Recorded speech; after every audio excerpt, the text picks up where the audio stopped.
This is Sonic, and you're watching JD Frank 20. Wow, has it really been 1 year already since Sonic Frontiers released on November 8, 2022? Yeah, I'm shocked that Sonic Team were able to get this game done. In fact, even 2 weeks before the game's initial release, they posted a tweet saying their entire dev team got it all done and met the deadline. That's incredible right there. You know, many were actually saying, like, I don't know, man, November 8th is just too soon. And not only that, but you were going up against God of War Ragnarok, which came out a day after.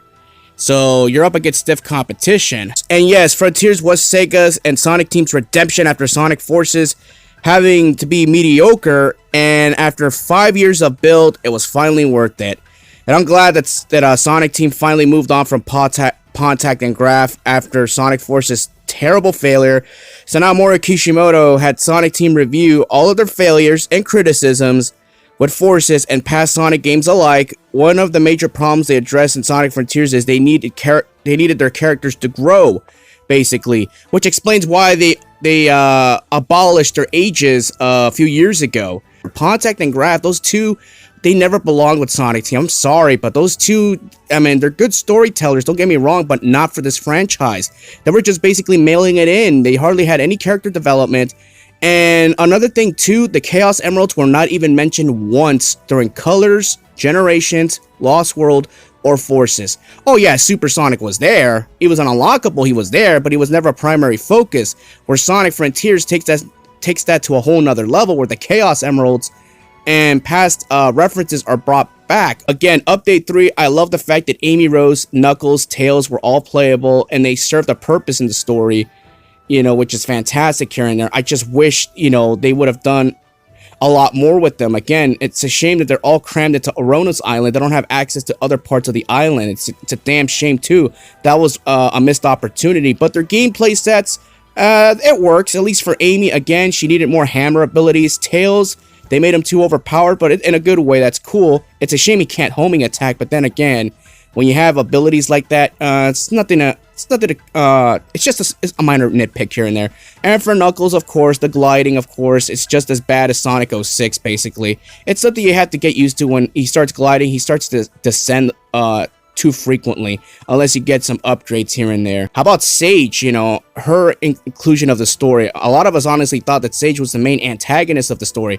Well, she was for the most part, until you get to the late the near end of what her true intentions were.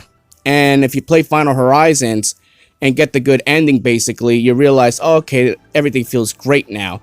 You know, obviously Sage is obviously the AI of the story, and obviously Eggman's quote-unquote daughter. And I love the way her story was fleshed out, you know. She's not a boring, generic, you know, villain with no side story or anything. That's where they dropped the ball with Infinite, basically. They didn't use any of the comic ideas or anything.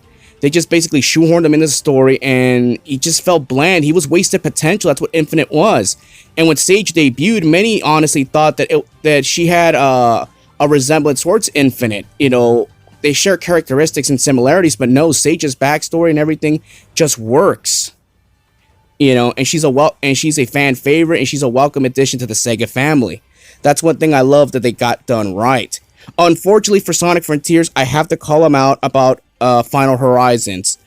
You know, I don't care what anyone is going to tell me. Final Horizons honestly kind of brought the game down, at least for me. And I could safely say that it did for others too, like, you know, like all the Kaizo traps, basically, you know, the towers, the trials, just for the sake of getting a better ending. Like, what is this? Like, who asked for this? You know, all these so-called gamers, you know, and their fucking egos have to ruin it for everybody else. Yet everything going with Wave 1 with Jukebox mode, Wave 2 with all the challenges, and the Spin Dash being included. How the hell are you gonna mess up Wave 3? Oh, that's right. We add these impossible trials for the most part. Trial 2 and Trial 5, you know. And yeah, and we're gonna make everyone's experience a living hell. Other than that, everybody let me know what y'all think about Sonic Frontiers as a whole, like from the inception all the way to when you got the game, you know, your first playthrough here and there, and of course Final Horizons. Like, give me your thoughts on all three of those chapters, and we'll go from there. It's an open forum. Alright, peace out, everybody.